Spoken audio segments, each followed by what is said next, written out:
Hello नमस्कार good morning सगळ्यांना. कसे आहात तुम्ही सगळे? मजेत ना? मी पण मजेत. काय सुरुवात कशी करायची तेच कळत नाही. बरं चला, तर तुमचा आजचा दिवस उत्तमाचा जावो ही श्री सद्गुरूचरणी प्रार्थना. आणि मी अंकिता तुमचं नवीन एका व्हिडिओमध्ये मनापासून स्वागत करते. आणि मी हे जेव्हा बोलते तेव्हा माझा भावार्थ असा माझ्याकडे उठून बघतोय. काय बघतोयस? काय बघतोय? जो करा. तर आज आहे बुधवार, नाही आज कुठला वार आहे? गुरुवार. काय ह्या कामाच्या ह्याच्यात ना कुठला वार आहे तेच कळत नाही, पटकन लक्षातच येत नाही.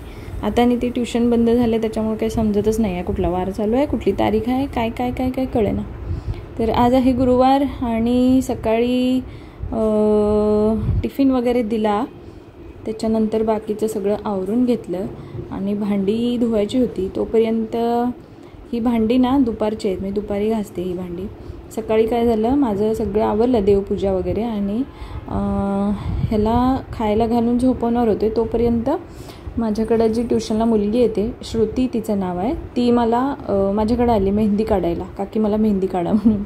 मग आता म्हटलं चल काढूया. मग त्याच्यात थोडा वेळ गेला, तिला मेहंदी काढली, मग ती गेली. त्याच्यानंतर भावात पण कंटाळला, त्याला पण झोपवलं, मी पण जेवले. आणि जेवल्यावरच त्याला मी झोपवलं आणि त्याच्यासोबत मी पण झोपले. आणि मला पण इतकी झोप लागली की म्हणजे कधी नव्हे ते आज मला अशी छान झोप लागली आणि मी झोपले दुपारी एवढा वेळ. सो नंतर उठल्यावर बघितलं तर भांड्यांचा बाप रे हा ढीग, काय नव्हेच. 2च माणसं आहे आम्ही फक्त, खरे एवढी भांडी पडतात आमची, बाप रे बाप. तर म्हटलं आधी भांडी घासून घेऊया. आधी सगळं जे उरलेलं जेवण होतं थोडं ते सगळं आधी काढून ठेवलं छोट्या भांड्यात आणि मग भांडी घासायला घेतली. भांडी घासून म्हटलं बाकीचं पुढचं करूया. संध्याकाळी चिवडा वगैरे करायचा प्लॅन आहे, मग त्याचीसुद्धा तयारी करायची होती.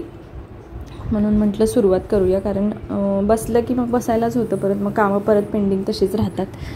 तुमचं पण असंच होत असेल, एकदा बसलो आपण मोबाईल वगैरे बघत बसलो की झाला, तिथं कधी 1-2 तास निघून जातात, आपल्याला काहीच कळत नाही. सो अशा प्रकारे मी भांडी वगैरे इथं घासून घेते बघा. तर खूप भांडी पडली होती, कारण सकाळी हे गेले त्याच्यानंतर भावार थोडंसं रडायला लागला, म्हणून त्याला आधी थोडं झोपवलं आणि मग बाकीची कामं आवरून घेतली. त्याच्यामुळं सकाळची भांडी जेवणाची वगैरे, नंतर मी जेवल्यानंतरची भांडी इतकी सगळी ती तशीच होती.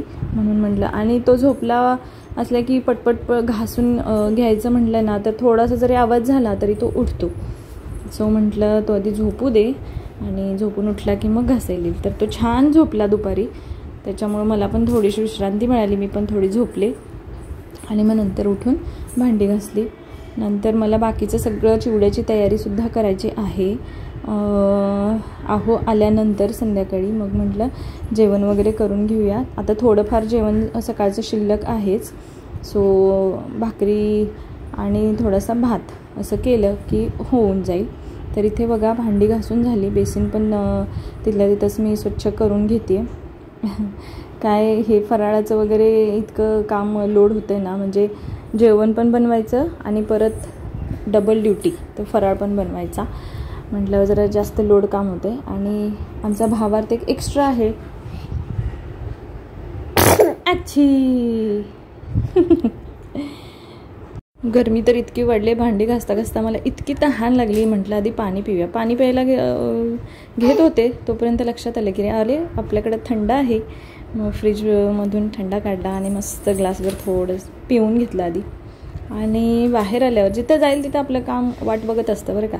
कुठल्याही खोलीत जावं तुम्ही, बाथरूममध्ये गेलं तर बाथरूममध्ये कपडे असतात, किचनमध्ये गेलं तर किचनमध्ये जेवण भांडी बाकी सगळा पसारावरणी असतं. हॉलमध्ये आले की कपडे किंवा जो काही आपलं म्हणजे बसाय उठायचं जे काही जागा आहे ती सगळी स्वच्छ करणे, तर ही सगळी कामं आपली वाट बघत असतात. तर भांडी झाली, थोडंसं गार पिऊन घेतलं, जरा बरं वाटलं म्हणून बाहेर आले बघते तर सोफ्यावर कपडे पडले होते.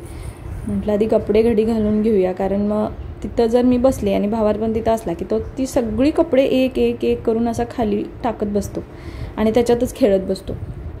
म्हणून म्हटलं आधी कपडे घडी घालून घेऊया. आणि कपडे झाल्यानंतर मग उद्याच्या भाजीची तयारी, टिफिनला साहेबांना टिफिन दिला पाहिजे, मग त्या भाजीची तयारी म्हटलं आधीच करून घेऊया, कारण रात्री चिवडा वगैरे करायचा आहे, तर चिवडा करून जेवायला वेळ होणार, परत मग भाजीची तयारी कधी करायची, म्हणून मग त्या पावट्याच्या शेंगा मी निवडत बसले. आधी ते दाणे सगळे काढून घेतले आणि फ्रीजला ठेवून दिले. थोडेच होते ते, मग मला समजत नव्हतं की भाजी केवढी होईल, मग काय त्याच्यात मी वांगं वगैरे टाकून करायचं का काय अशा विचारात होते. तर टिफिन नेक्स्ट डेला काही टिफिन द्यायचा नव्हता असं नंतर मला जेवताना कळलं. म्हणजे ह्यांचं काहीतरी सेलिब्रेशन होतं वाटतं, त्याच्यामुळे त्यांना जेवण होतं. म्हटल्यावर ते रात्री मला म्हणाले की नको डबा वगैरे काय नको. चला म्हटलं प्रॉब्लेम सॉल्व. तर मी त्याचीच काहीतरी पातळ आमटी वगैरे बनवेन पावट्याच्या शेंगांची. तर ते सगळं निवडून ठेवलं, भाजी ठेवून दिली फ्रीजमध्ये आणि नंतर मग खोबरं किसायला घेतलं. लसूण सोलून ठेवला होता आदल्या दिवशीच आणि खोबरं चिरून ठेवायचं होतं तर मला, म्हणून मी खोबरं घेऊन आले बाहेरच चिरायला. कारण खाली तिथं किचनमध्ये बसायचं, खाली बसायचं म्हटलं ना भावार्थ काही करूच देत नाही, सारखा मध्ये मध्ये हात घालतच असतो. आता तिथं सुद्धा बाजूला येऊन उभारलाय, पण तरीसुद्धा त्याचं मध्ये मध्ये सुपात हात घालून करायचं चालूच आहे. आणि हे असं पारंपरिक सूप तुमच्याकडे आहे का हो? मला हे खूप आवडतं. मला प्लास्टिकच्या सुपापेक्षा ना हे असं काय म्हणतो आपण बेटीच्या काट्यांचं बनवतात ना, ते बेळाचं म्हणतात आमच्याकडे, ते सूप मला खूप आवडतं. त्याला हे सगळं करत करत मग चहा वगैरे घेतला आणि दिवा लावायचा टाईम झाला. म्हटलं तिने संध्याकाळ झाले तसं दिवाबत्ती करून घेऊया. तरीसुद्धा भावात मला अजिबात सोडत नव्हता, त्याला घेऊनच मग मी दिवा लावला. आणि खूप वारं सुटलं होतं बाहेर.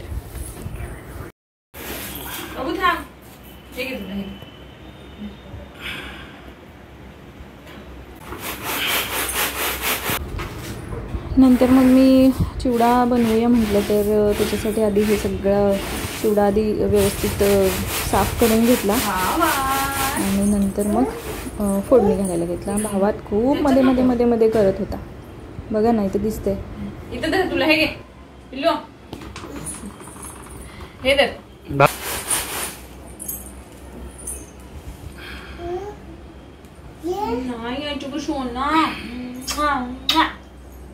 चला फायनली आज चिवडा बनवायचा मनावर घेतलंय. बाकीची तर तयारी मी दुपारी करून ठेवलीच होती, तर म्हटलं आता पटकन फोडणी घालून घेऊया. सो भावार मध्ये मध्ये नुसता येतोय. इथे चिवडा साफ करून घेतलाय सगळा थोडासा चाळून आणि तेल गरम करायला ठेवलंय. लसूण चेचून घेतलाय बारीक, शेंगदाणे घेतलेत, कढीपत्ता आहे आणि इथं खोबरं आहे.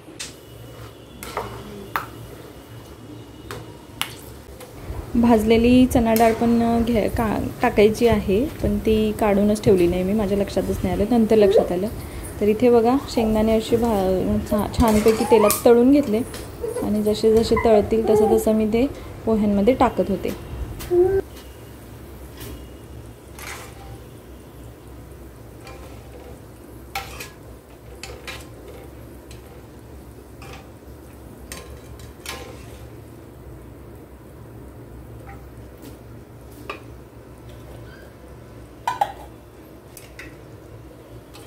आता तळून घेऊयात खोबरं. एवढं सगळं खोबरं काय मी टाकणार नाही आहे, थोडं कच्च्या चिवड्याला पण ठेवणार आहे. कुणाकुणाचा किती फराळ झाला आहे बऱ्यापैकी मला वाटतं सगळ्यांचा, तुमचा 90% तरी झाला असेल फराळ. माझं यावेळेला करायचं म्हणून मला अहो आल्याशिवाय माझ्या हातून काहीही होत नाही, कारण आमच्या वाघाला सांभाळायला एक माणूस पाहिजे. तरीसुद्धा मी त्याला रडत कळत का असं ना कसं तरी काहीतरी करून टाकत असते, पण सारखं रडवायला पण बरोबर नाही वाटत. म्हटलं पडू दे, कामं काय सारखे होतच राहतात आपले. इथे बघा शेंगदाणे मी व्यवस्थित पोह्यांमध्ये मिक्स करून घेते, म्हणजे तेल जे आहे त्यांचं शेंगदाण्याचं ते सगळं चिवड्याला लागू दे म्हणून. आणि नंतर मग आता मी वरती त्याच्या खोबरं टाकणार आहे. खोबरं पण आता मस्त एकदम छान फ्राय झालेलं आहे, तर ते आता त्याच्यात गाळून चिवड्यात टाकून घेते. आणि आता येते आपली भाजलेली चणा डाळ. ती जास्त काही मी हे करणार नाही, तळणार नाही आहे, कारण परत कटकटीत होते. जरासं 1-2 मिनटं तळली की चिवड्यात घालून देणार. आणि व्यवस्थित ते सगळं मिक्स केलं आणि मग लसूण टाकला. तर लसूण कसं, लसूण थोडंसं भाजायला वेळ लागतो, जास्त टाईम लागतो त्याला. तर मग खूप म्हणजे खूप, मला वाटतं 10-7 मिनटं लागली लसूण भाजायलाच.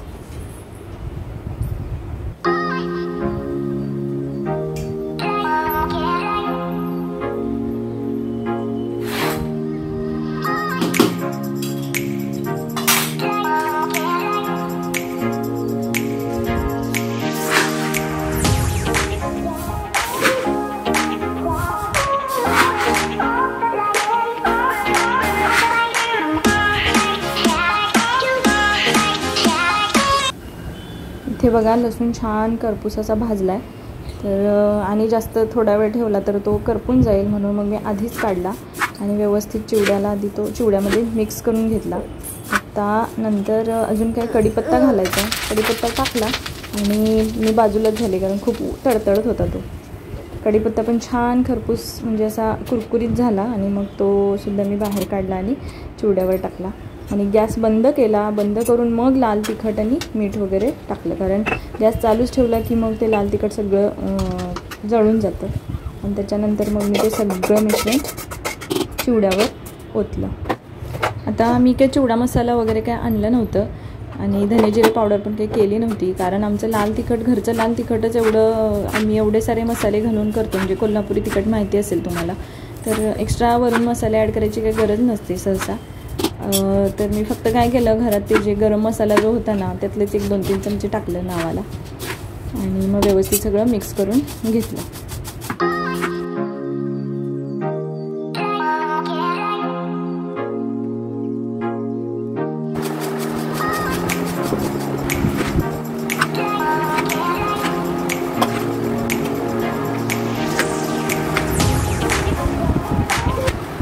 मिक्स करून करून हात दुखला बाबा माझा, आणि एवढं गरम होत होतं, बापरे.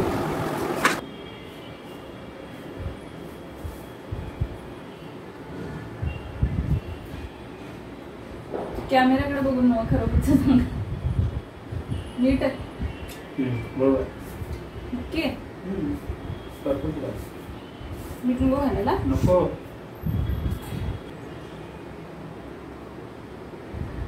बाबू छान झालंय.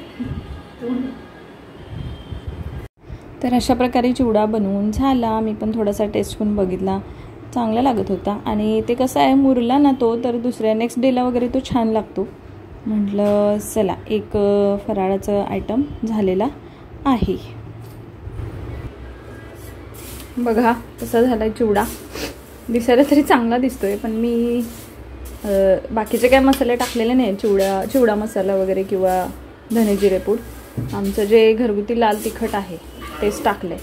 सो टेस्टी झालेला आहे. असं आहोंकडून कॉम्प्लिमेंट काय म्हणतो, आहोंकडून ग्रँट झालेला आहे. सो चिवडा बनवूपर्यंत घाम फुटला बाबा. कसलं गरम होतं माहिती आहे, केवढा म्हणजे इतका पाऊस येईल असं वाटत होतं, पण कायच नाही. तेवढे 4 थेंब पडले आणि गेला, पण गरमी वाढवून गेला. तर इथे मी सांगत होते, म्हणजे मी व्हिडिओ करतच बोलत होते, पण त्या ऑडिओमध्ये ना आहोंनी श्लोक लावले होते बाहेर, तर ते श्लोक ऐकू येत होते. मग म्हटलं कॉपीराईट वगैरे यायला नको, म्हणून म्हटलं चला व्हॉइस ओव्हर देऊया. तर इथे मी सांगत होते की चिवडा वगैरे बनवून झाला, आता ओटा वगैरे साफ करायचा आहे, मला अजून जेवून घ्यायचं आहे आणि अजूनसुद्धा पदार्थ बनवायचे आहेत फराळातले. तर ते सुद्धा व्हिडिओ येतील, नक्की बघा. हा सुद्धा व्हिडिओ बघा आणि लाईक करा. तोपर्यंत सर्वांना बाय आणि टेक केअर. पुन्हा भेटू नवीन एका व्हिडिओमध्ये.